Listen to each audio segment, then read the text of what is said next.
Got a funny post the other day. Jan says, what are all you put sellers? So she's already being condescending. What are all you put sellers going to do during the next market downturn? How will you know it is coming before it hits and you are left holding the bag? My response is, wipe my tears with $100 beers. What do you think we do? Anyway, that actually spawned today's topic, which is FOMO, except FOBH, the fear of bag holding, the fear of bag holding. And we're going to be able to answer that right now. And that is basically, it comes down to, we only trade stocks on the wheel with stocks that we like, companies that we enjoy. So, remember the wheel, we start with a cash covered put. We find a stock that we like. We do some fundamental analysis on it. How deep of a dive you have to do comes up to you. But we look for a good company that has good cash on hand for the next 4 to 8 quarters. That's important for us. We look at a company that doesn't have too much debt on hand, and ideally we look for a company that's growing, good revenue growth, revenue quarter over quarter and year over year. Once we've identified those things in a sector that we like, and we've compared it to some other, not countries, but we've compared it to some other companies, we go ahead and we write a cash covered put if it makes sense to. And this is where people that don't get it get lost. We're only selling cash covered puts on companies that we want to own. Now, you've heard me talk about this before. If you follow my strategy, okay, you're going to have different results with different strategies and different stocks, but if you follow my strategy, you should end up with between 15 and 25% DSP. You guys remember what DSP is? Tell me in the chat room if you remember what DSP stands for. I'll give you guys a second to respond.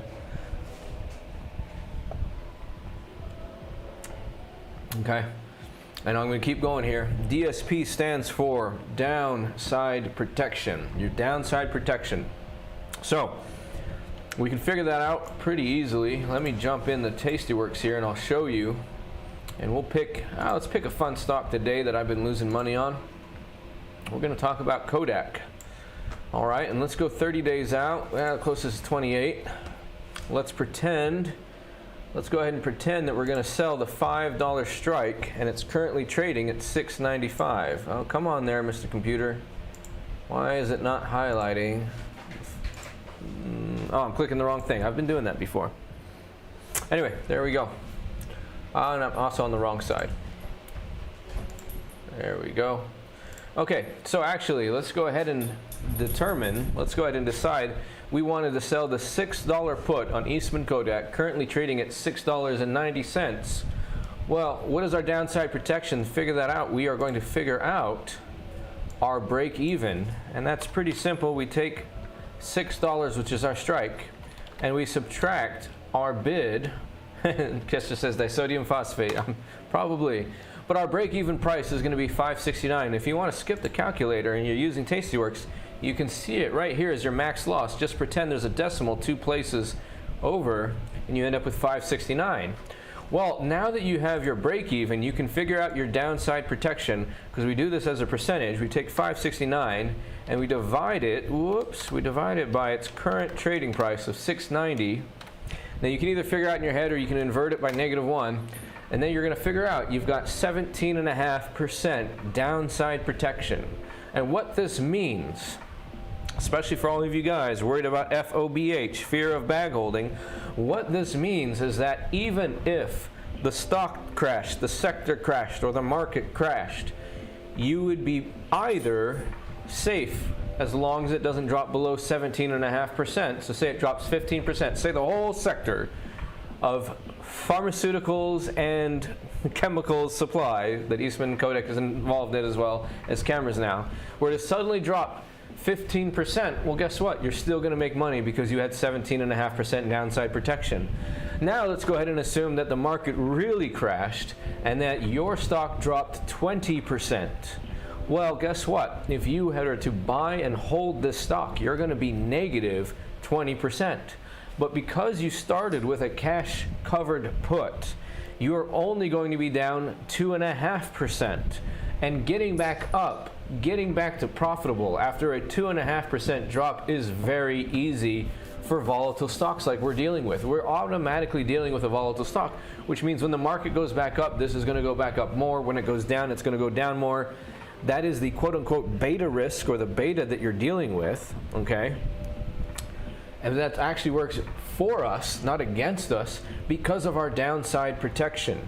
So when people are worried, like Ms. Jan was worried about holding the bag when the market drops, this actually represents an opportunity for us and a reason for us to be using this strategy, because we're building in that downside protection from the get-go. Does that make sense to everybody? I hope we're making sense. Let me know in the private chat. Hit me with a like if that made sense to you guys. And because this is powerful stuff.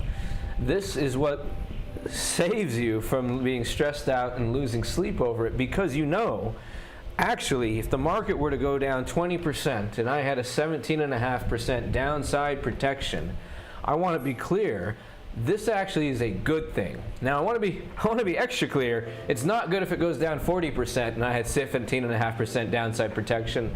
That's not ideal, although it's not the end of the world. Again, we're going to save ourselves 17.5% compared to that market drop of 40%, or stock drop of 40%.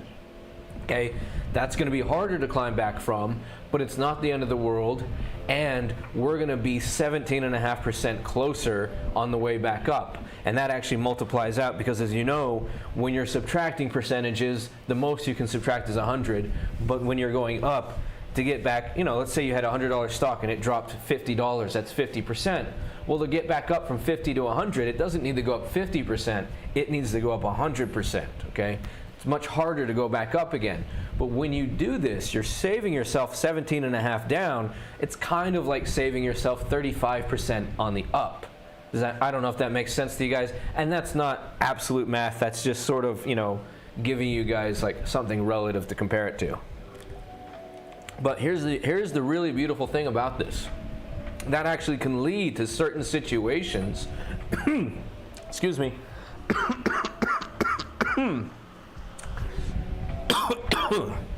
Pardon me.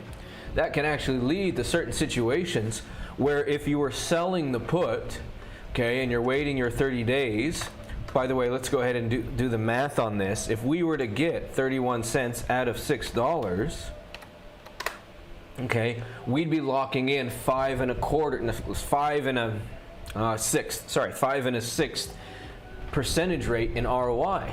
But guess what? If this were to drop suddenly 17.5% and we were forced to buy the shares below $6 a piece, well, guess what? If we get assigned those shares and it goes only back up to its previous trading price, it goes back up to $6.90. Well, guess what? We didn't make 5% ROI, we made closer to 30% ROI, okay? We're making $1 a share instead of 30 cents a share, all right? That's the power of the strategy, because what other people don't seem to understand when they get started with this, or what they don't want to believe, or what Jan is worried about, not to keep picking on Jan, I was actually trying to get to this screen over here, okay, is that just because you get assigned, you're not done, and it's definitely not the worst part of the deal. It's not even bad in some situations. In some situations, it's better than getting the premium. And that's what, I don't know, some people, they just don't get it, they don't understand, and they keep coming up with this sort of worst case scenario. What if you get the shares? And it's like, are you listening? Do you understand that this is the wheel? We're not just saying that, oh, I just sell cash covered puts, and then when I get those get assigned, then I just sell the shares and take my loss. That's not what we're doing. It's not a stop loss situation, okay? They're applying sort of this stop loss mentality, this day trading mentality, and they're applying it to something that's completely different. When we get assigned shares, that's just the first leg of our two-leg strategy, you know? We're happy to constantly just not get assigned and get ROI, because we're not trying to day trade these stocks. That's not our full intention. However, I want to be clear. If you follow me and you follow my strategy, you should only be trading stocks that match the fundamental criteria that you set forth. And if you do it the way I do it, I'm usually getting 15 to 25% downside protection, which is another way of saying I'm locking in a 15 to 25% discount compared to its previous trading range. In other words, I'm getting paid to buy the dip, or until I buy the dip, right? Every time I make this trade and don't get assigned, it's like I'm trying to buy the dip and I got paid for not buying the dip. Does that sound weird? It's like saying I have a limit buy order at a lower price than today's trading price, and when it doesn't get assigned, I get paid. It's a beautiful, beautiful thing. All right, guys, I think most of you have already gotten the explanation of what is the wheel, so we're not going to go too much more into that, but that's what I wanted to cover today in today's hot topic, is the fear of bag holding. Like, you're just going to get stuck with horrible shares and you're never going to be able to get rid of them. Obviously, if you were listening, you understand why that's not something to be afraid of and how to deal with it in case it does come up. All right. I got 5 people in the chat room. 2 just left for some reason, but we're not going to go over the wheel unless you ask me to, okay? If you came here to learn about the wheel strategy, I will happily go through that, but I'm going to assume that the 5 viewers that I have are the regular viewers that already have gone through the spiel and don't need me to do it again. If you want me to do it again, just let me know. All right, we are at 8:46 p.m. Bali time. Should be 8:46 Eastern Standard Time in the US. We've got some shares to look at here, and if I did my filters correctly, yes I did, we've got some stocks that didn't show up yesterday that are on the scanner today. And one nice thing about my scanner is it highlights them. If they're new, it highlights them and puts them towards the top of the scanner so we can look at those first. All right, and if you guys have any stocks, shares, or trade ideas you want me to look at, you go ahead and type that into the live chat now, and I'll go ahead and take a look at those. And if you have a fear of bag holding situation, type it into the comments below. Let's get some comments on this channel. And tell me what happened about that in the past. All right.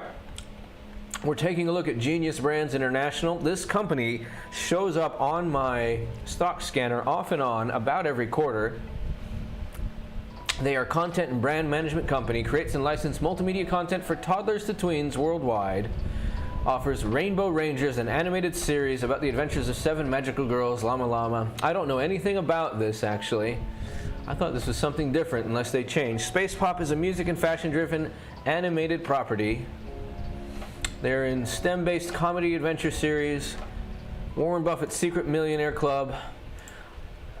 Do you guys with kids know anything about this brand or this company? Because I actually thought they were in something else previously. I wonder if they pivoted.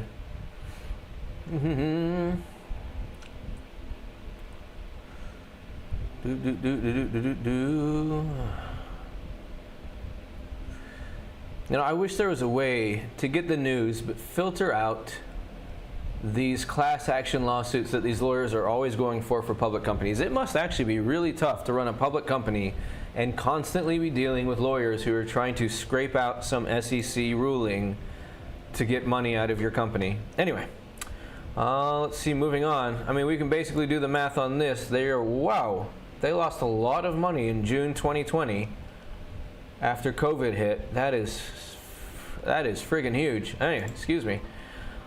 They've been losing money every year. It looks like they're used to losing 10 million a year. Now they're losing 10 million a quarter after this monster quarter of losing 383 million. Maybe that was just a large purchase, I'm hoping. Anyway, they have 100 million cash on hand. If they were to lose 10 million a quarter, they would obviously have about 10 quarters before they had to raise capital or funds. If you guys know anything about this company, let me know. If your kids watch the TV series, the animated series, buy any of their products. All right, the liabilities actually looks really good. Maybe they paid down a lot of liability on a lot of debt in June, because they've only got 15 million on the books in total liabilities and 134 million in total assets. We see 22 million of that 134 is intangibles, but if they're a media company dealing with, you know, products and licenses for cartoons and animated series, I don't think this is being overstated. I am always worried about the intangible value placed on a company if they're in, say, you know, bags or clothing or jewelry. That type of brand power could quickly come down and lose a lot of value. It could be overstated, could be understated, but it could come down very quickly. But for something that's an animated series or a tech company with patents, usually the intangibles might not be too overstated. You got to be careful. But anyway, I'm not going to discount that from their total assets. We're going to say that they've got less than 10%, right? No, they got a little bit more. It's like 12%. 15 divided by 134. Yep, 11 and a fifth quarter percent. Call it 11.2. 11.2% debt ratio. So they're very under collateralized, if that's the right word. I'm not sure. Let's come and look at this price action over the last 3 months. They've popped up to $2.75. They're trading now at $1.60. Actually, I didn't really notice that. I'm sorry, guys. I do not trade the wheel on anything under $2 a share, because if they go under $1 a share, they are tempted to do a reverse split to stay listed. Basically, if they're trading too long under $1 a share, they could get delisted from NASDAQ or New York Stock Exchange, and to spare themselves from that, they will actually combine shares in a reverse split, which will affect your calls and your puts and calls. And what's terrible is not only does that mean that your puts and calls might represent, for example, 20 shares instead of 100 shares. Often after a reverse split, the price comes tumbling back down to kind of correct itself. And then ultimately, the other problem is that the volume on your contracts will actually, they're behind the Baby Genius series, particularly popular, says Ian. Hey Gage, how's it going? Let us know if you've got kids that use Genius Brand or any of their products or cartoons.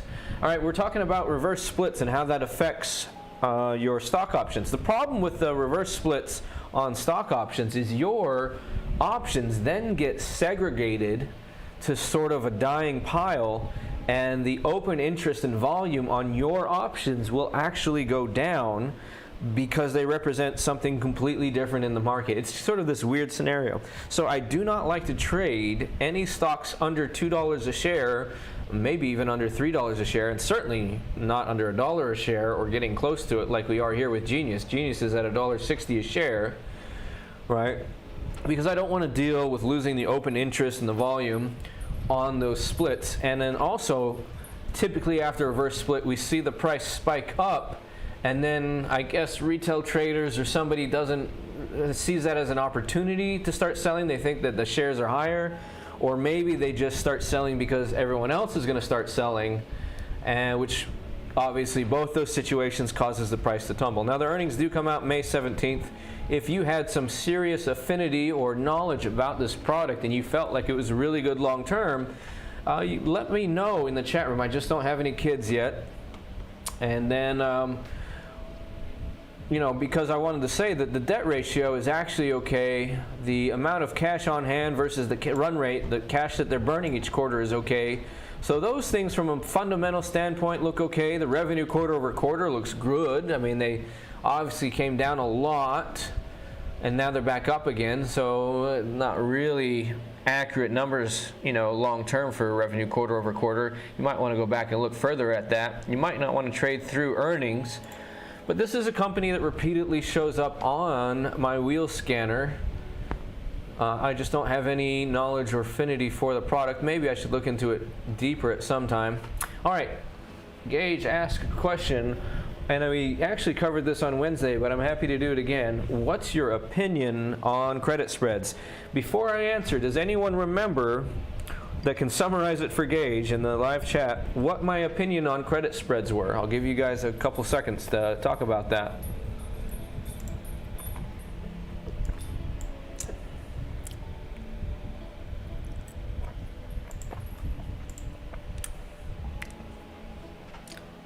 All right, I'm going to keep things going here. So Gage, credit spreads. I do not see anything wrong with credit spreads. They're just a different strategy. However, it is not my go-to strategy. It is not my wheelhouse, so to speak. Sorry, that's a terrible pun. Good morning. All right. And for a very simple and I think powerful point of view, but you guys let me know what you think about it. When you do a credit spread, when it goes right, this is great because you're going to get hopefully a large percentage, or you're going to have a large upside potential, good credit potential, and Normally, the reason we do credit spreads is for two reasons. You can do them on higher value stocks, which opens up basically the doors to trading on more companies so that you can pick better, so whatever you think is better company, okay, or maybe more like blue chip companies or ETFs like SPY, okay. So there's very good reason from that point of view to do it. But, and one more good thing is that it uses up less of your buying power because you have sort of this limited loss situation. It's not tying up the whole value of the stock. So those are the two very big, very important reasons to consider credit spreads. However, However, there's an important reason why I don't make it the main part of my strategy, and that is I don't get the same layers of safety as we do with the wheel. I'm trying to think if I have a slide that really covers this, but I don't think we do. I might want to consider doing that.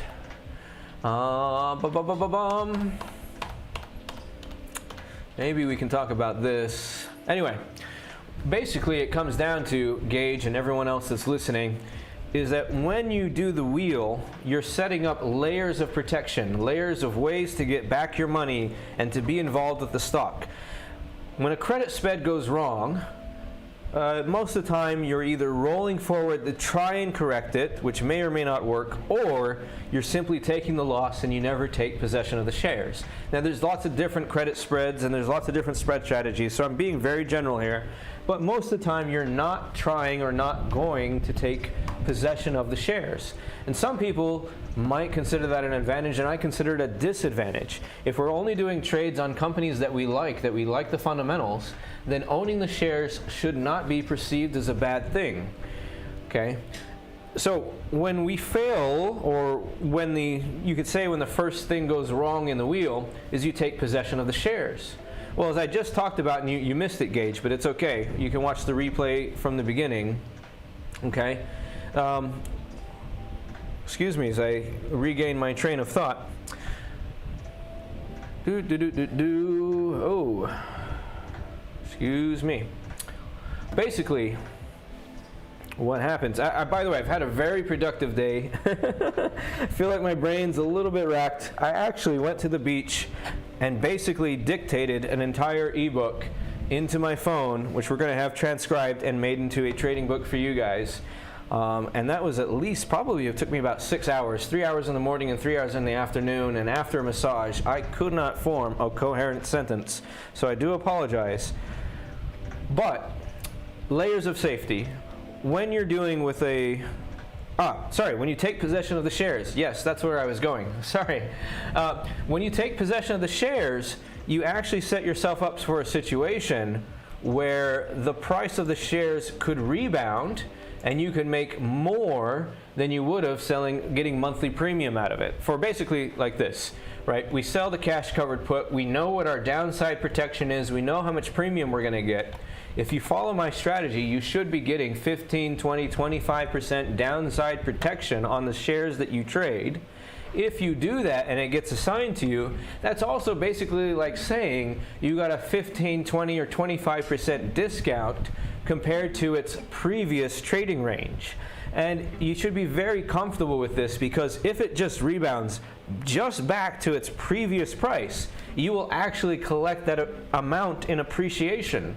So in other words, if you had, say, 20% downside protection, the stock dropped, you're forced to buy it, and then a month or 3 months later it goes back up to its previous range, you've just made 20 to 40% gains because it's coming up in value. Calculating it differently than going down in value. Percentages are weird that way, okay? So you're gonna make more in appreciation than you would have in monthly premium, okay? Now, when you're riding the stock covered call, that's where you have to sort of pick and choose how far out of the money do you want your strikes to be on that covered call. The higher you are, basically. Let's do this in Tastyworks because it's a little bit easier to demonstrate, okay? Let's assume that we got assigned the shares of Kodak at $6 a piece. If you were then to turn around and sell the covered call at $7, you're creating a gap. You're creating room to get $1 in appreciation, plus you're getting 52 cents in premium, which means you'd be getting $1.50 on 6. Okay, that's if these numbers were to stay the same. Obviously, the numbers would change once this price moves down up here, but I'm just using this as an example so that you can see. Now, if you were to reach further back up, say you've reached up to the $8, you'll create a range of $2 appreciation, which would be, you know, 30-ish%. Yeah, it'd be about 33% on $6. So I hope that helps you figure that out. If not, go back and rewatch the replay from the beginning. And that's basically, in a nutshell, why I stick to the wheel versus doing the credit spreads. You become a bit more directional when you're doing credit spreads, whereas when you do the wheel, you have these multiple layers of safety, because the entire part of the wheel strategy is that it's a management strategy. Okay, let's go back to looking through stocks.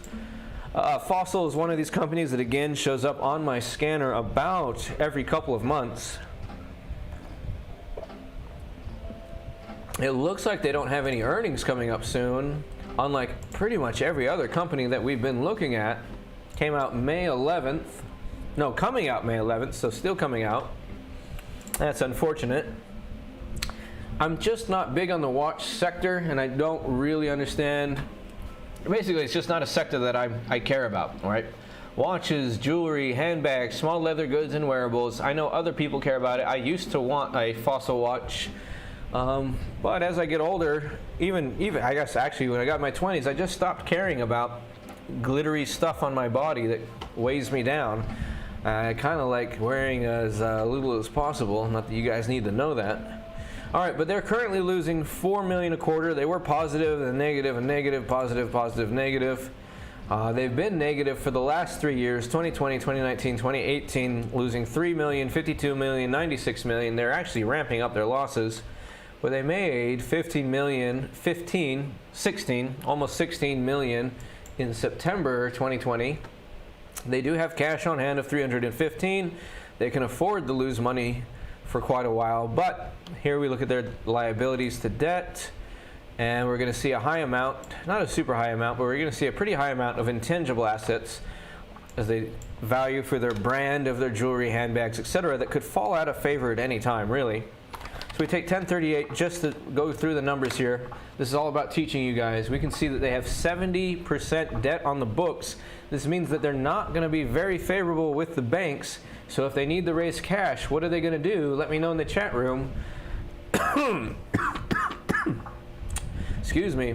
If you know what a company has to do when it has over 70% debt on the books in order for them to raise money, let us know how smart you are in the live chat room. I'll give you guys a couple minutes. Actually, I'll give you about 10 seconds.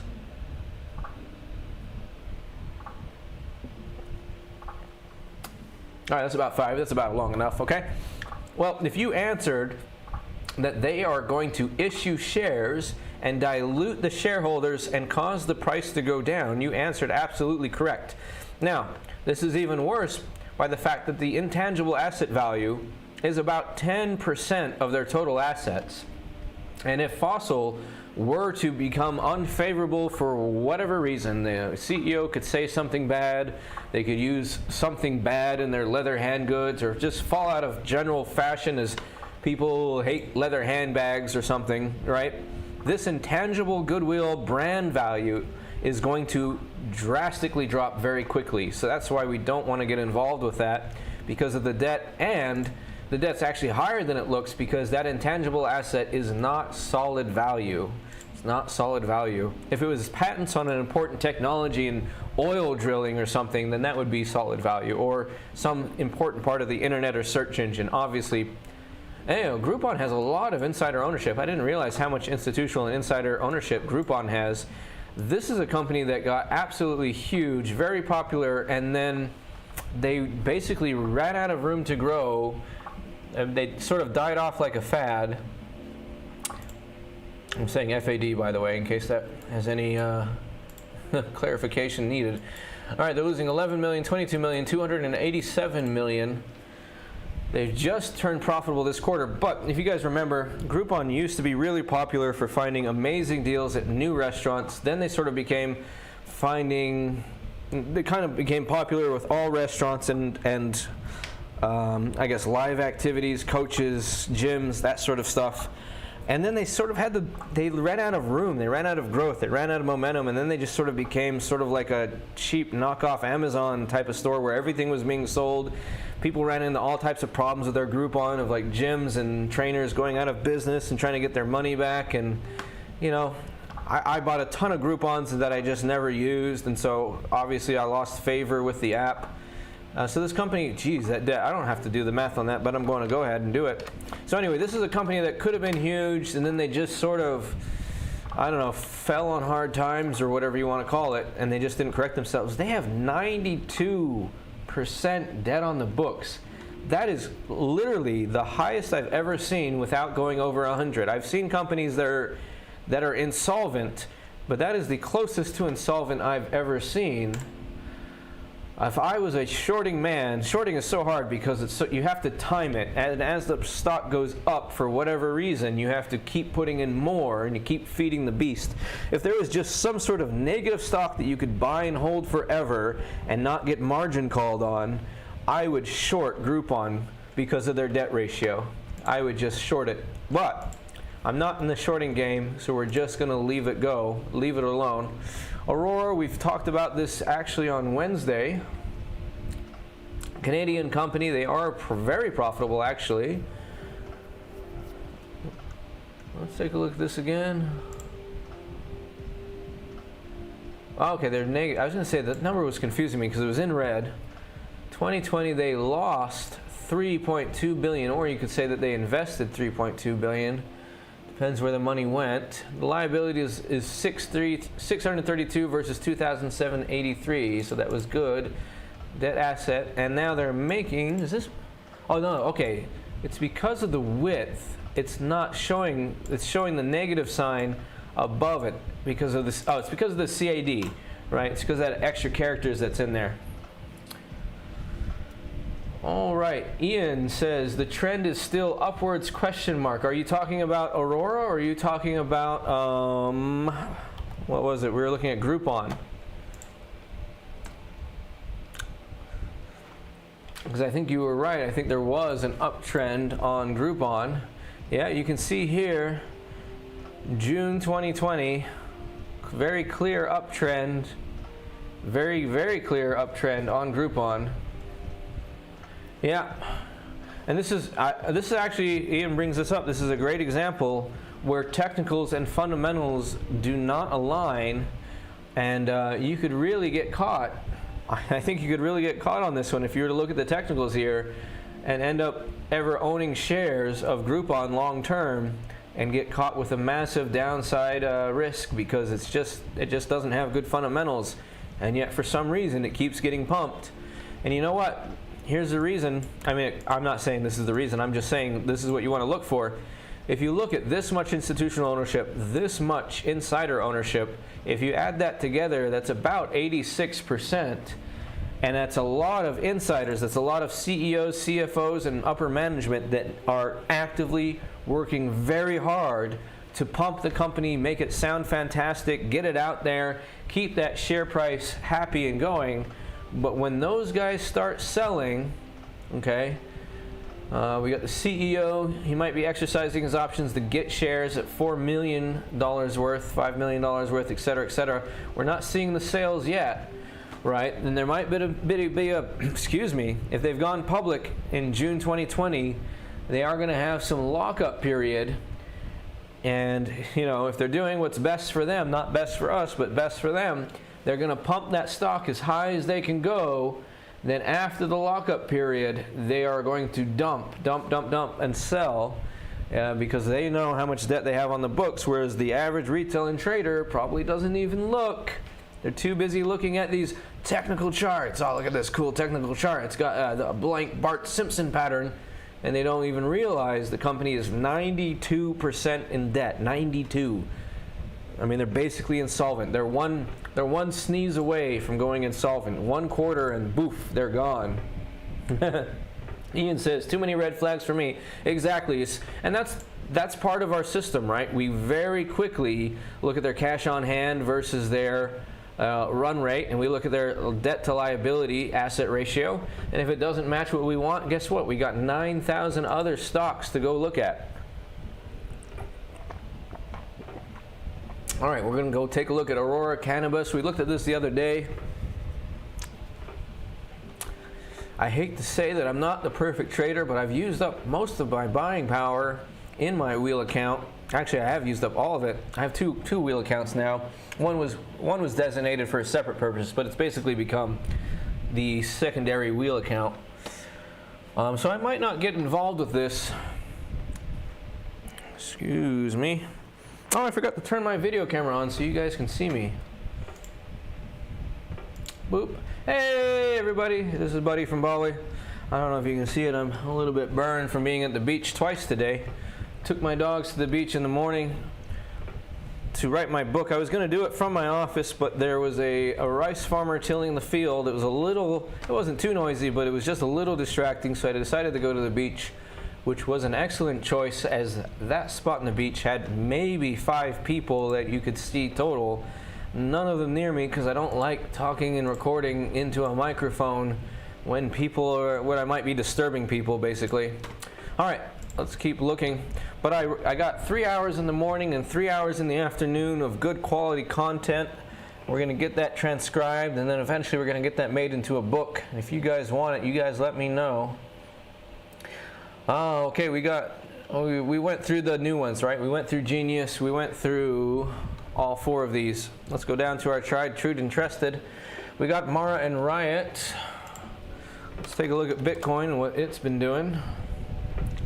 Bitcoin is up for the week, a little bit down for the day. It's at 57. Last time I looked at it, it's at 55, so that's overall up. Dogecoin is crazy, crazy, crazy. It's 60, almost 61 cents a piece. I remember when Dogecoin came out. Oh, I think that might have been 2013, 2012. I'm kind of going off of old memory here. But Dogecoin was the original, and excuse my language, but this is just the term, there's the original shitcoin that was making fun of other cryptocurrencies, saying that anybody can make a coin for any reason, it needs no purpose at all. And they actually had faucet sites. A faucet site, you would visit the site and click a button, and it would give you a Dogecoin for free. And you could buy Dogecoin for less than a penny a piece. Obviously, we made a mistake not being a part of that movement and holding that forever. But, you know, it's hard to predict on that stuff. I've made money in crypto, but it is just super hard to predict which ones are going to do it. It's mostly about hype and marketing than it is about anything fundamental. This is one of the things I do like about stocks, is you actually have companies that you can understand and back it up. But I do like crypto as well. I just wish we knew more about it. I wish I could figure out more. It's mostly about hype, especially Dogecoin. Good luck to you if you own Dogecoin.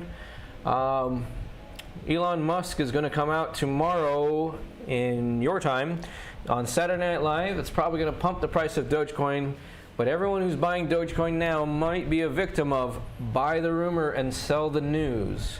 Buy the rumor and sell the news. If you're a trader, that's very important to understand that stocks and crypto are forward-looking, so people will buy any good rumor there is, any good news rumor that they can find, and then when the event happens, that's when the price they think is going to peak.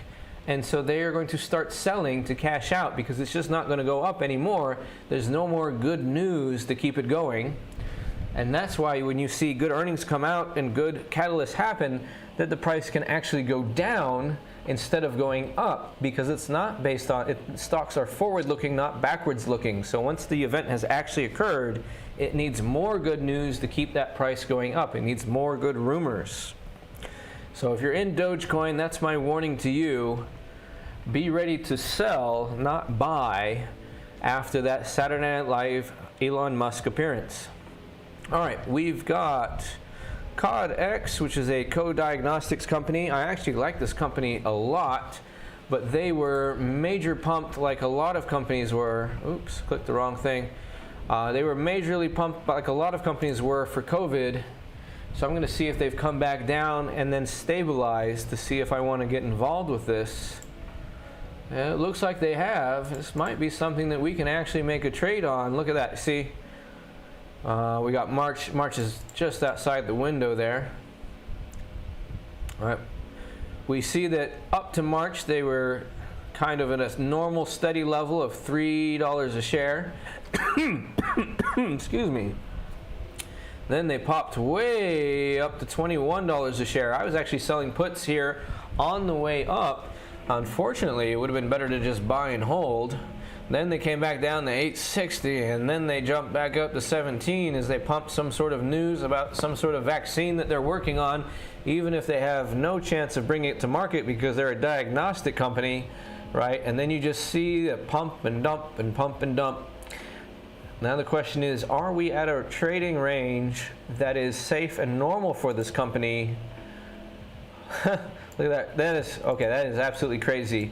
25,000 quarter-on-quarter revenue growth for a pharmaceutical diagnostic company. What I like about this company is that they're not dependent on producing a vaccine or anything like that. They're really dependent, they're really, selling hardware or selling shovels, if you will, if you take it to the gold mining comparison.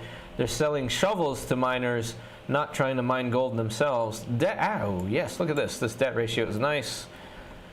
What is that, 4,500 to 71? That's what we like to see. That is a 6% debt ratio. Actually, okay, as excited as I'm starting to sound, that's actually kind of not great, because that means that they're not aggressive, is what I want to say. They're not being very aggressive with their money. They should be taking on some debt and expanding the business or buying out some other competitor. Oh, darn. I almost caught me on that one. All right, unfortunately, earnings come out in 6 days. Let's go take a look at it anyway. CODX. And then what did our scanner tell us? The scanner says it found one good trade on it. We could sell the $7 put, currently trading at $8.12, so that's an $8.12 distance already. We can get 35 cents. That's exactly 5% ROI in 35 days. That gives us an APR of 50.6%. Okay. Our cost basis, also known as downside protection, would be 18%. Our probability of profit is below 70. I don't like that. And we're going through earnings. I don't like that. Well, let's go ahead and take a look at this again. That was recommending what day? The June 11th. All right, and was it 7? Oh, yeah, it was 7 for 35 cents. Whoa, actually, look at this spread. That is one thing that I need to consider on my scanner. So when you deal with these lower volume, not volatility, lower volume stocks, you can sometimes have these crazy bid-ask spreads that are not anywhere near reality, because if you look at the open interest, it's super small with only 2. Remember, this is before hours. We got 13 minutes before the bell opens, so that means people are holding there's only 2 people, if this is accurate. It means there's only 2 people with orders open ready to buy or sell at these prices. So these numbers are almost irrelevant. But let's consider something. Let's consider something weird. What if we actually got 95 cents, which is the mid, at $7? That would be a 13.5% return in 35 days. It would also give us an extra $1 of downside protection. Our break even would be $6.05. It's currently trading at $8.05. That would give us 24.8% downside protection. Good morning, Wayne. That would give us 24.8% downside protection. And what do what did we just say it was? A 13% return? Let's consider that again. 0.95 divided by 7, 13.5% return. You know what? I'm gonna put that in, although I don't think it's gonna get any fill with that sort of open interest. Option buying power is very small, unfortunately. Not worried about taking on the shares. I just wish I had not bought so much, not traded so much lately, and had more cash on the sidelines. Let's go ahead and put in 2 of them. Yeah, again, we're probably not going to get any fill on this, but I'm going to open this order up and see if we can get 95 cents at the $7 in 35 days. And I'll tell you what, in this situation, what I'm actually consider doing is not holding it to expiration. I actually might hold it. I might just buy it. I might just sell it. I might sell it with the intention of just buying it back early at any low price. So if we can get any sort of upward momentum, or if it just sort of stabilizes on the bid-ask spread, then I can close this one early. But I like the company long term. I don't know if they're at the fair market value anymore, but they've certainly come down a lot. They've certainly come down a lot from their previous COVID hysteria highs, and they've just racked in a whole bunch of money in the last quarter. Oh, it was annual. I was looking at the annual was totally their cash on hand. So all the money they made, they just kept it in cash. So they are positive on cash. They have very good debt ratios. If you're interested in doing a trade, this might be one of them, but this is not a typical wheel trade, and it is pharmaceuticals, so be careful. All right, let's take a look and see what we can find.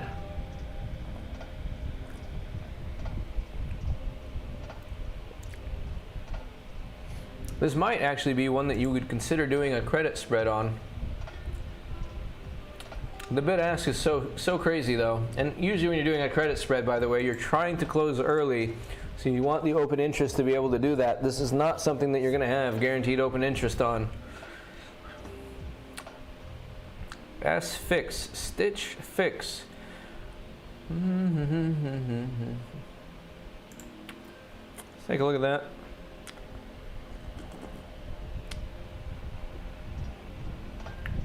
By the way, we got 9 minutes before the bell opens. If you guys have any stocks, companies, or picks you want me to look at, now is a good time.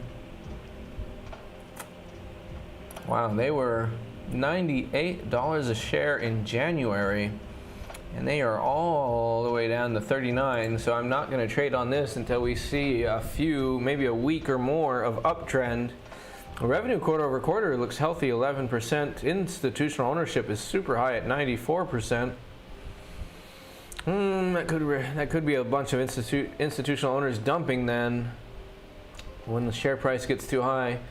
Yeah, see, so here's what you can do. This is why I love this website. There's so much information all on one screen. I don't have to click around like you do on Yahoo. By the way, you guys at Walmart, if you're watching, you guys should give me a sponsor. I'm promoting your website every single broadcast. And you can see here the director, the CEO, the legal officer, and the president are all selling in the $40 to $50 range. So we do not want to be buying at the $39 range on this company. Our option scanner did show it to us as a $35 put with a $2 bid. It means our break even is going to be closer to 33. So that's not a terrible place to be, but let's come down and look at the fundamentals of this company. That's a lot of insiders getting ready to sell or currently selling. They're kind of up and down in their quarters. They were positive and then they were negative 21 million. They've got 184 million in cash.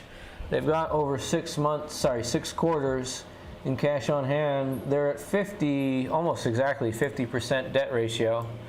So the numbers there look good. What doesn't look good is the insider selling and that trend. Yeah, 49%, almost 50% on the money. This is something that you might want to put on your watch list, and if the trend reverses, and if the insiders start buying, that would be a good time to get involved. Otherwise, I think it's just a wait and see. Anyway, Stitch Fix is an online personal styling service that is reinventing the shopping experience by delivering one-to-one personalization to our clients through the combination of data science, and human judgment, human judgment. So they got a good writer.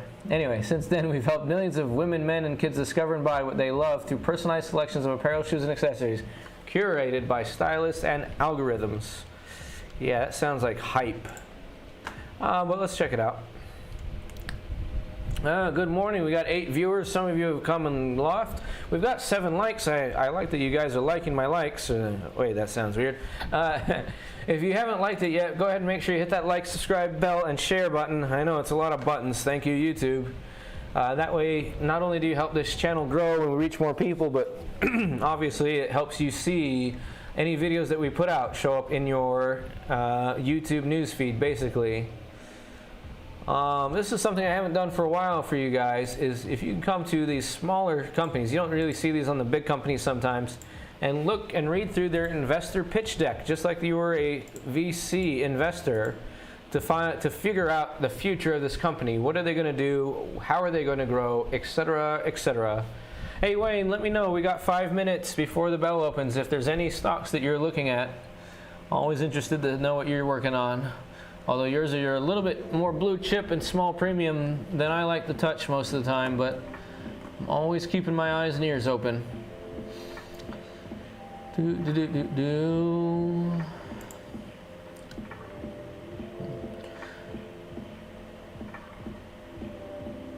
Interesting. So it's kind of like, I guess you can say that this is like having an online tailor, and they're going to change the sleeves and length of all your shirts and pants before you order them so that everything is a better fit.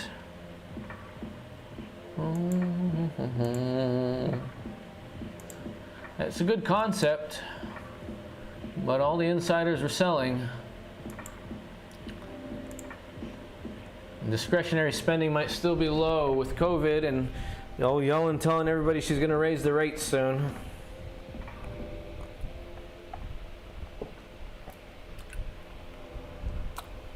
Wayne says, when you are retired, you play it safer. It's true. It's also true when you have a larger account to worry about. Not only when you're retired, it's just about goals, right? I'm all about growth right now. Don't want to sit on the sidelines too long, especially during what should be a bull market.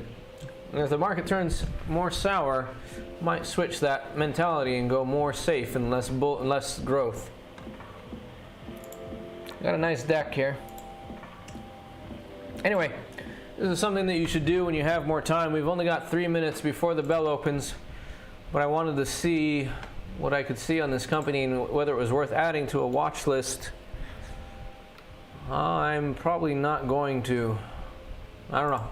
Anyway, what else do we have? AAOI, Applied Optoelectronics. They deal with fiber optics. We looked at them the other day. I think we have them on a watch list. AFA and Tilray, what have they been doing lately? I just want to check on them. That's my song, I wrote it. Still in this downward trend on Tilray. Waiting for that merge to happen. Earnings coming out May 10th. Hopefully that'll be a boost for my account. Anyway, let's take a look at what we might have to manage today. We've got only 2 minutes before the bell opens. Excuse me.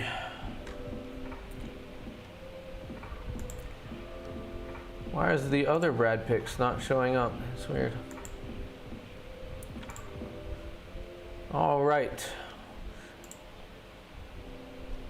AI down to 57.32. That's actually a bit up in the pre-market.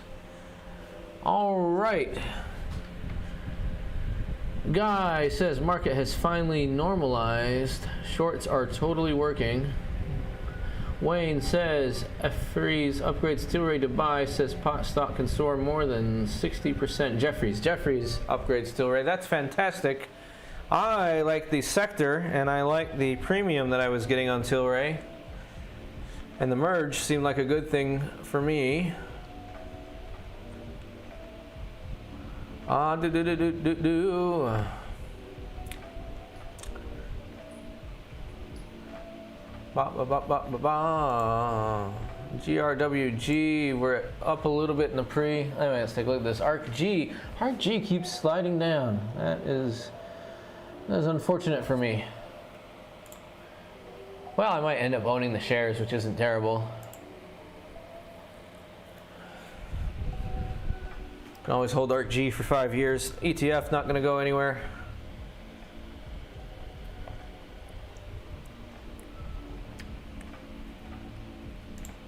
Hillian. How many more days? I got, okay, good. Hillian is going to get taken away from me. I'm going to get the premium and the appreciation and finally be out of this stock. That'll be fantastic. All right, opening bell is live, everybody. Go check your stock, see what you need to manage. Let's check our active working stock. We had something, we had Codex. Nope, of course, this bid spread has been destroyed. The natural price now is 10 cents. Let's take a look at that. Currently trading between 15 and 85. Yeah, that's a crazy spread. But anyway, we tried to get something crazy out of that. Didn't happen like we said it might, but would have been nice if it did. Would have been probably a free win. Oh, space is now down below $20 a share. I got $28 days left on that put. That one's gonna get assigned to me today. I'll have a break-even price under 25. They've got some catalysts coming up, I think this month actually. They're supposed to do their test flight. And if that test flight goes well, hopefully that is the green light to put Richard Branson in orbit. Then we got an $18 put. We're still safe on that one, but we got 21 days for that to go wrong. But again, space I'm okay with owning shares. That's why we do it the way we do it.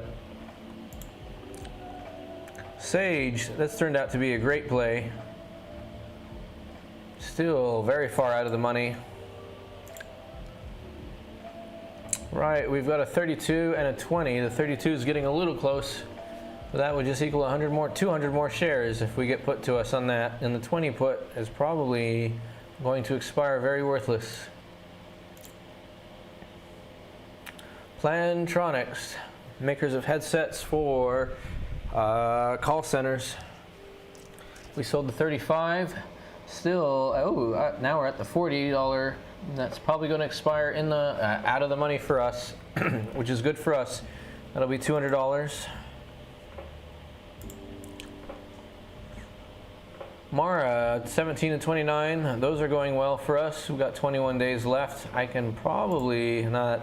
That spread is too wide. I'm gonna say we could probably close that early, but not with that spread. Oh, that was actually a buy. I actually bought that put, not sold that put. That was a credit spread on that one. Anyway, Kodak, the bane of my existence. We're not even going that much up. I'm gonna wait for that to bounce back a little bit, and then I'm gonna sell another covered call on that one. Keep chipping away at that one. Million, we already looked at that. BCLI, what do we got going on with you? You're just too far out of the money to do anything. Might have to cut my losses on that one. I'll have to research that one later. Alrighty then, AI keeps slipping down. I think somebody just recommended them as a buy though. I think, was it Kathy Woods?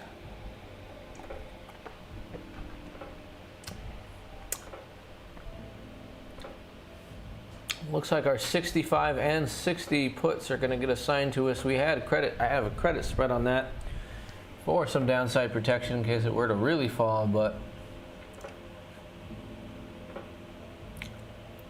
this one I did a bull ratio spread. We got 22 days left on that. I have 70 days left on that. I'm gonna have to manage that when it gets closer to 35.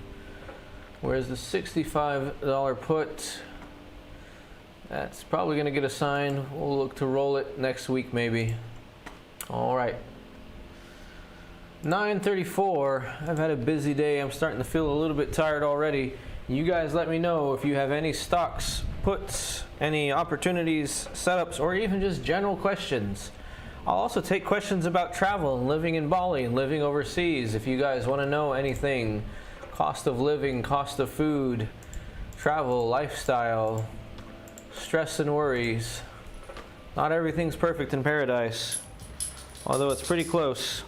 What's up, puppy? You come to see me? Hey, guys. Whoop. This is Kiki. Kiki, say hi to all of our viewers. You can't quite see, but she is a very famous Bali dog. She has a huge head and a small body.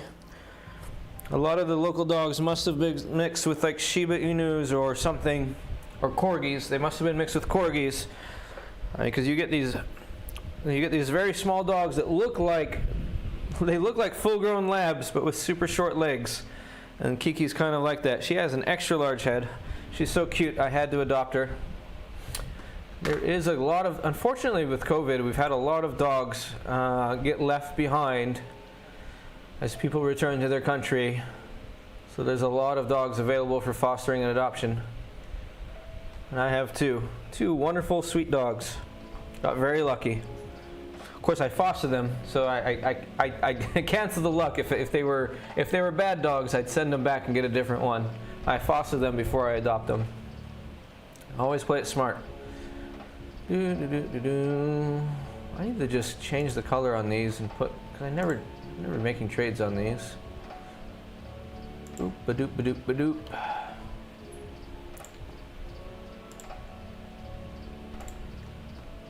There we go. Change the color on those, they won't show up in my future scan.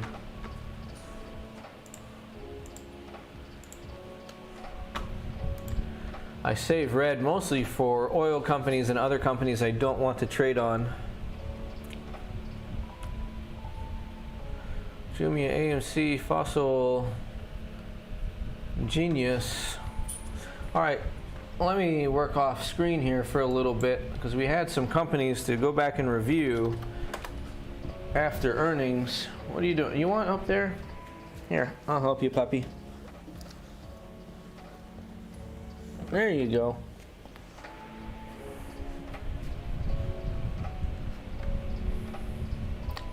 Well, after this weekend, we can take a look at DKNG, GoPro, OCGN, and AAOI, and consider trades on those for Monday.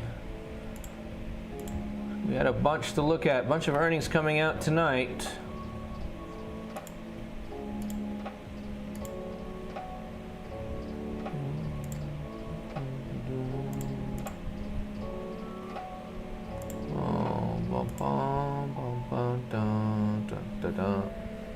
Workhorse also has earnings coming out for Workhorse.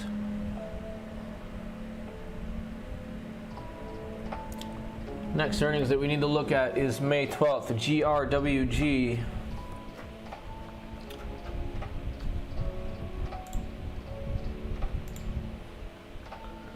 Oh.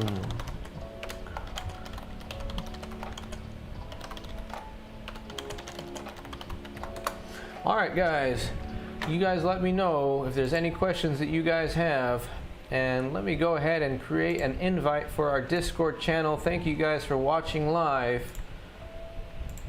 Feel free to use that invite and join.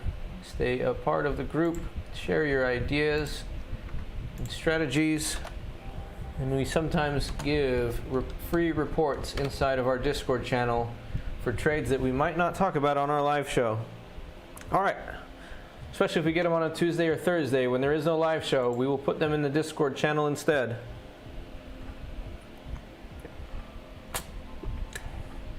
How's the music volume, guys? Is it loud enough? And do you guys like it? Give me feedback on the music inside the live chat. I don't think I can see the comment. Yeah, it's YouTube settings. It's kind of weird for the live stream. There's a lot of things you can't see. You think it would let me see any comments in case anybody made any comments?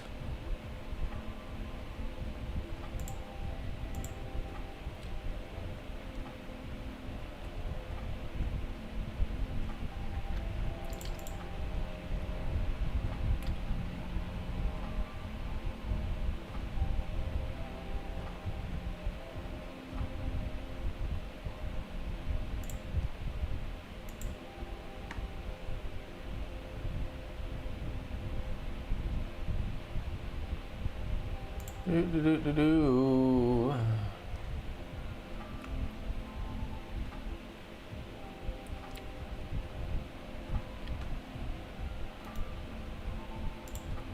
Just working off screen for now, guys. Bit of a quiet day in the chat room. I've got quite a few of you on, and thank you for joining and saying hi. Not many questions from you guys today. Oh, it is May 7th on a Friday. You guys are getting ready for the weekend. We have a lot of earnings this week and next week, and I'm looking forward to doing the wheel without having to tread on all these earnings. I really probably should have taken it a bit slower. Just want to remind you that part of the reason I put on this show is to cure aging so that we don't have to die from getting old. Wouldn't that be fantastic? Sounds like science fiction. Let's make it science fact. Check out sens.org and Aubrey de Grey. They are working on it. They have identified 7 key elements in the body. If we can repair and fix those elements in our bodies, then aging will be virtually cured. Although some people think that there's a limitation on the knowledge in your brain, that there's only so much space, so many wrinkles that can be made, and after that, they think you just die. That the brain is full and you think you just die. I don't think that's true. I think you'll forget things and learn new things, and I think that the brain will continue to evolve. And actually, if we continue to progress another 100 years and stay alive, I bet we will have chemicals or procedures to fix, repair, and grow the brain. I'm a big believer in science future fact. Let's call it science fiction, if you will. So many things from Star Trek have come true in our time. Devices you can put in your ear that translate in real time. Devices you can put in your pocket to be connected to. I mean, and this is the craziest one, a supercomputer that fits in your pants that connects to all of the other world's supercomputers, banks and communications and videos and information. And yet we still don't have flying cars that we can all drive ourselves or drive for us. Which were those, I mean, if you go back 40, 50 years, and I said to you, what do you think is more likely to happen? Flying cars or a supercomputer that fits in your pants and connects to everything in the world? You should have answered flying cars, and yet we don't have those. Instead, we have the supercomputer in our pants. But anyway, I would love it if we cure aging, and then you can off yourself when you want to, but you do not have to die from aging. And you do not have to get Alzheimer's and other aging diseases if we cure aging. You will be healthy as if you were 35 years old until you're 200, 300 years old. I want to make that happen. Elon Musk wants to go to Mars. I think that's awesome, and I support that. I think we're going to solve a lot of other problems as we put our scientists and engineers to work on big problems like space flight. It's a fantastic thing. But more important to me is solving aging. Then actually we can keep Elon Musk alive for 300 years and we'll definitely colonize the Mars by then.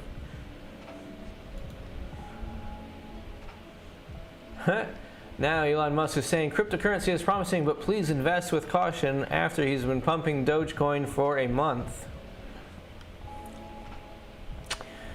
Living in Indonesia is also interesting. Elon Musk wants to put a nickel mining I'm sorry if it's not nickel, but I think it's a nickel mining pit in Indonesia. They have a lot of it here. And Indonesia is being very smart. They're not giving them the rights to it unless they also promise to build a factory. They want to make sure that they get some of the high-tech work and not just the low-tech work. They don't want to just have the resources mined and taken out of the country. So they're using that as leverage to make Elon Musk build a car manufacturing company here, a gigafactory. Problem is, not many people here can afford electric vehicles. There is a lot of wealth. It's not like everybody here is poor. There are, of course, classes to the people. But I think a solar roof gigafactory would make more sense than a car factory here. So maybe Elon Musk will convince them to do that.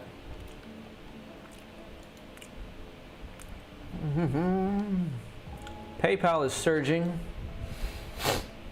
in profit. I don't know about the stock price. We can look that up if we wanted to.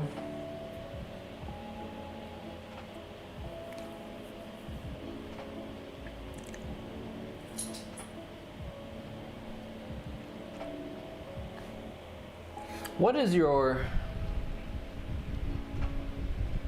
Wayne says, go watch the movie In Time with Justin Timberlake. I guess that's probably something to do with aging or time travel.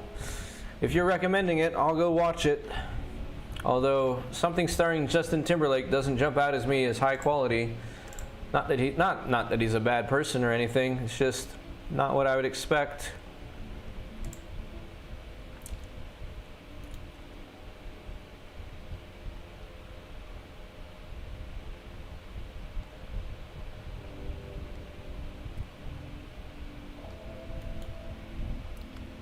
It's Aging Solved. Fantastic. I definitely want to go watch that movie.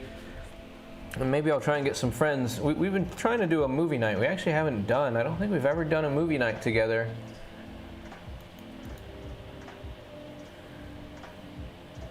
But if we did a movie night, the first movie I got to get my friends to watch is Idiocracy. That movie is a hilarious comedy that turned into a documentary.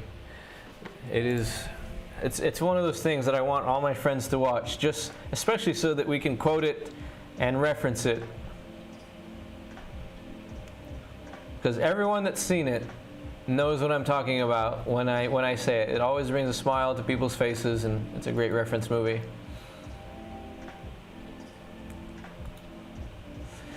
If we go through the world news, it's nothing but COVID, vaccines, and things related to that stuff.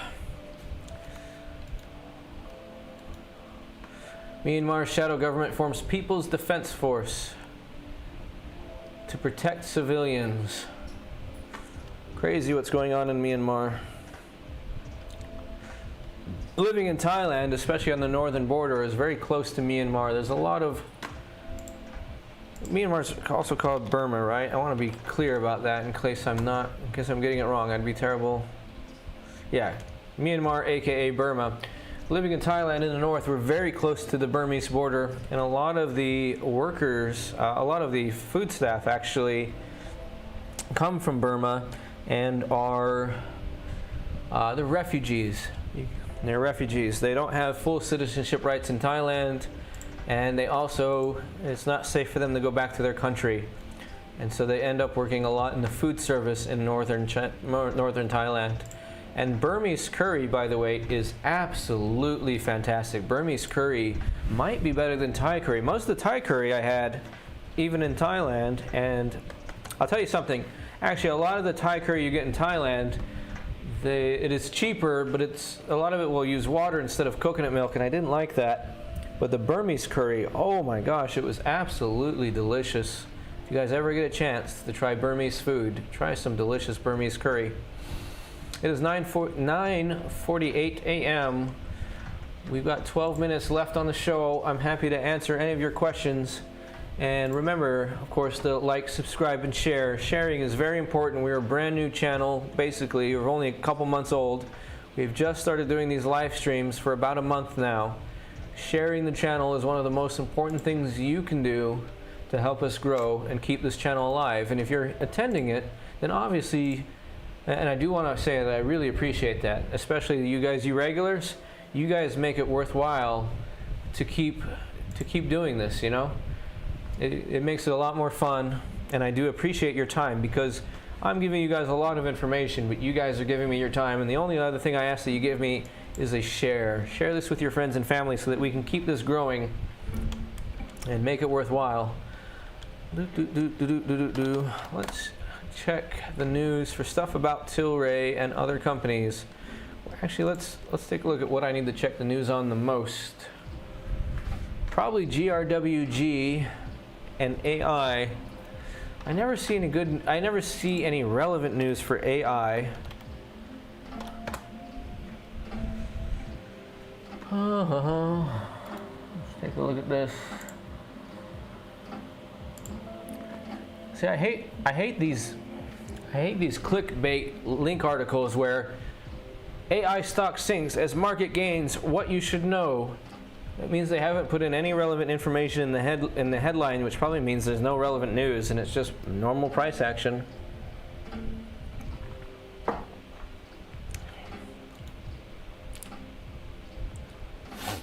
It's interesting how different these articles can be. C3 AI named to be the Financial Times list of fastest growing companies in America. 21 days later on MSN, AI stock still looks high despite its impressive and unique growth.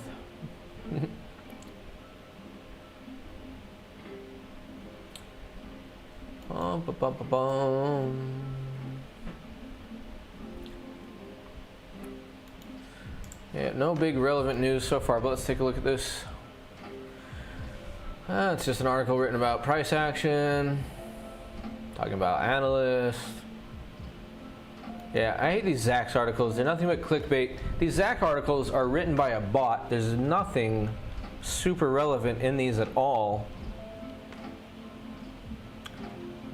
It's literally just taking all this price action and stuff and applying bot algorithms to make up words around it. You never really get anything useful out of those clickbait Zacks articles that show up on other websites, unfortunately, so it's hard to figure out until you open up the link. Alright, no important news there. Let's check out GRWG.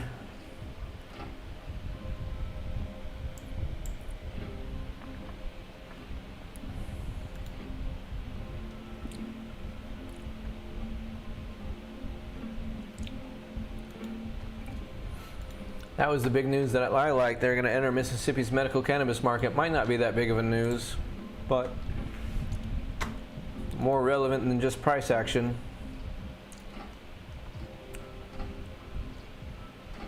It's obviously old news, but I'm trying to figure out when they're going to go in.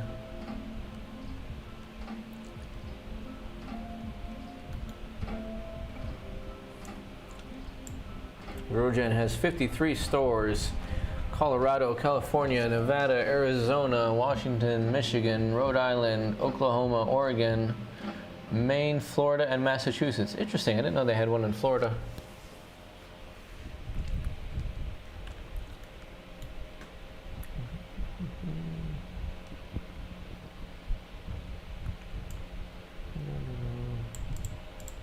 Okay, so they're going into Mississippi in November, or they're being voted. It needs to be approved by voters in November. The medical cannabis program in Mississippi. I think Mississippi will do it too. Most of the states are doing it. Plus, Mississippi has Biloxi, Mississippi, a casino town. Oh, I used to gamble there. We had a 3-day weekend. A coworker and I, that lined up perfectly. So we took a trip up to Biloxi, and I was slowly losing money over the weekend, whereas he lost everything that he brought. I'm not kidding. He lost it all within the first 2 hours. That guy was an absolute gambling junkie from Texas. He only wanted to play poker. He couldn't find a poker table there, so he started losing all of his money in blackjack. And 2 hours later, he came to me for a loan. And if you were wondering if I gave him a loan at 0% interest, of course not. We were salespeople, and I didn't know if I was going to get the money back. I think I charged him 20% interest to give him a $100 loan, which he promptly lost in a few hours. And at the end of the day, he was ready to go back home, leave Biloxi, Mississippi, and go back to Florida. We were supposed to spend 3 days there. We ended up spending 2 days there. He's a funny guy. I wonder what he's up to these days. I don't have any of his contact information. That was super funny. But I lost money slowly the first day, and then what happens so often, I don't even really like roulette that much anymore. It used to be one of my favorite games, but for some reason I always seem to win back the money that I lose in a casino back at the roulette table. I really like to play craps, but I don't make a lot of money on craps. I guess you could say that's why I got into stock option trading, or trading in general. I do like gambling, but I never won big on craps. In fact, I think most of the time I lose money at craps and then I win it back on roulette. I should just stick to roulette, but it's not that exciting. Anyway, you're just hearing me ramble. We should be talking about stocks on here. Let's check out Sage. I want to see news on Sage, because I think this was one of those companies that, I wonder what price, I forget what price it was when we made this trade.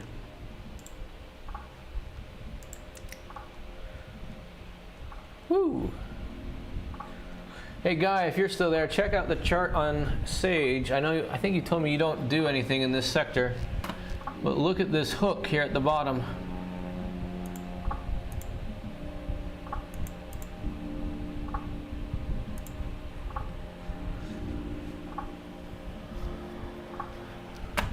Well, this music's making me even more tired. We got 5 minutes to go. I do want to thank you guys for staying tuned. Be sure to share this with your friends. And we did try to make a trade today. We tried to open up a position on COD-X, and I do recommend that you add that to your watch list, even if you're not a fan of biotech and pharmaceuticals, because they are a diagnostic company. They support the industry. They sell the shovels, not dig the gold, if you will. I do recommend that you keep an eye out on that one. CODX. I've been wanting to trade it for a while now. I'm just waiting for the price to stabilize after all the COVID hysteria, as all the pharmaceutical companies that I used to trade became super overvalued and became too dangerous to wheel.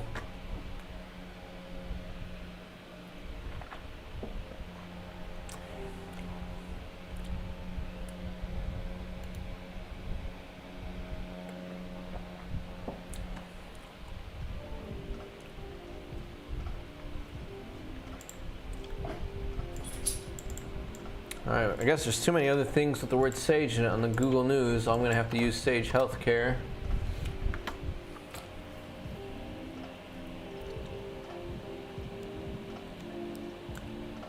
ABBV. Is that another pharmaceutical company that became too dangerous to wheel? To wheel? By the way, what is Tesla doing? I need to know. Ah, good. Tesla's up again. Although still below 670.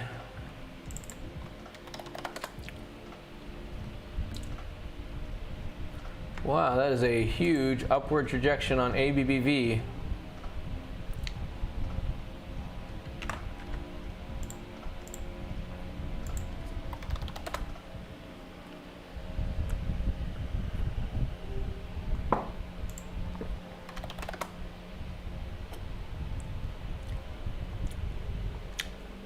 It's a weird name, AbbVie Inc.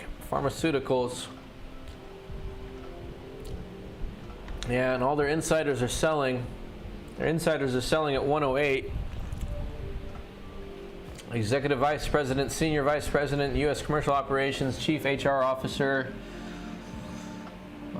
Strategy Officer, and Operations Executive Vice President are all selling millions of dollars worth of shares at 98 to 108. You definitely should not get involved with that. I don't like saying what you guys should and shouldn't do, but if you're following my strategy, you should not do that.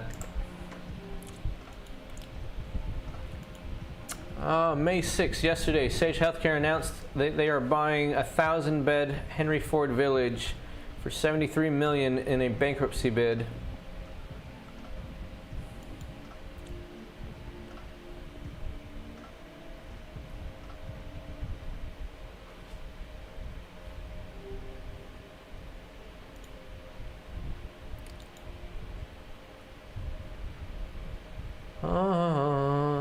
It's a non-profit in Michigan that deals with senior citizens living community. Okay.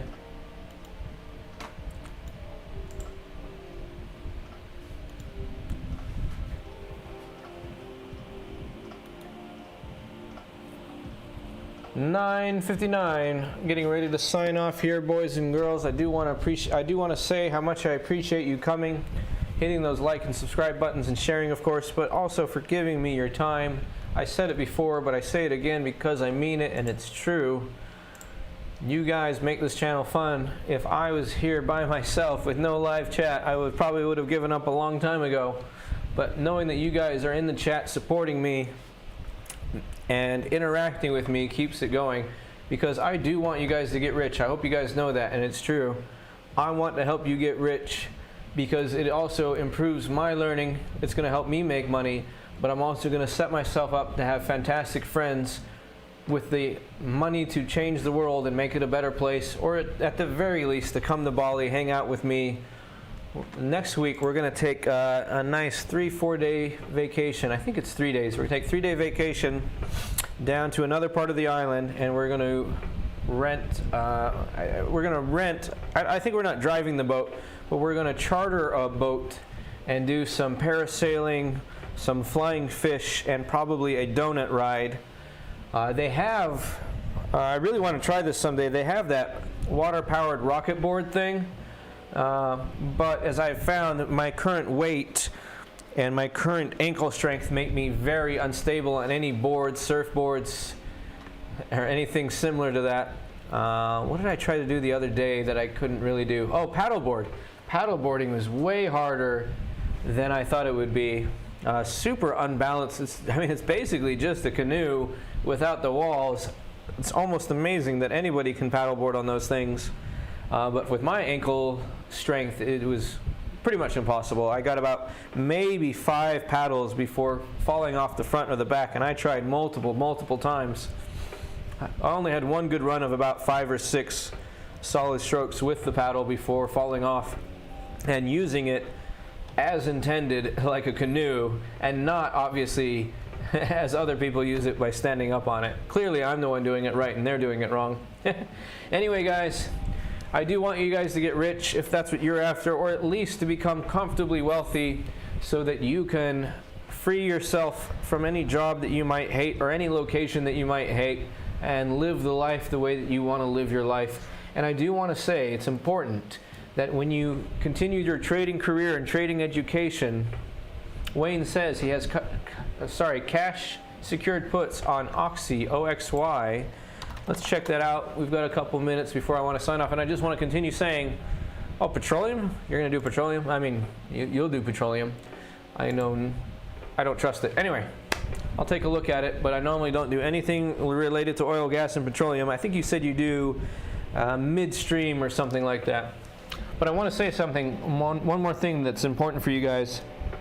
You guys need to not only think about trading potential is in terms of the money that you're going to make, but you want to think about what strategy and what your strategy is going to require from you.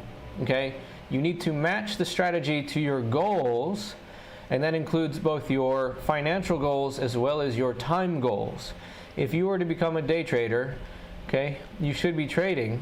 You should be working on your trades 8, 12 to 16 hours a day to maximize the potential for the day trading. One of the reasons I like the wheel strategy is it minimizes our time and frees up our time to do something else, to start a business, to continue working at a job that if you like, or to give back to the community or work on patents. I work on board games and video games with my extra time. And so really this channel is about not only making you wealthy in money, it's about making you wealthy in lifestyle and time, and freeing yourself so that you can live wherever you want to be. I know COVID makes it harder to do that, but to be wherever you want to be and live how you want to live. And the wheel strategy is great for this because you can get to the point where you're only managing it 1 hour a day or even a couple hours a week. And so I want you to stay tuned, and if you know anybody in your life that would benefit from this knowledge, please make sure to share our channel with them. It's the best way that we can grow, and you'll be helping a friend. With that, I'm going to say good night. Thank you for joining. I will see you on Monday.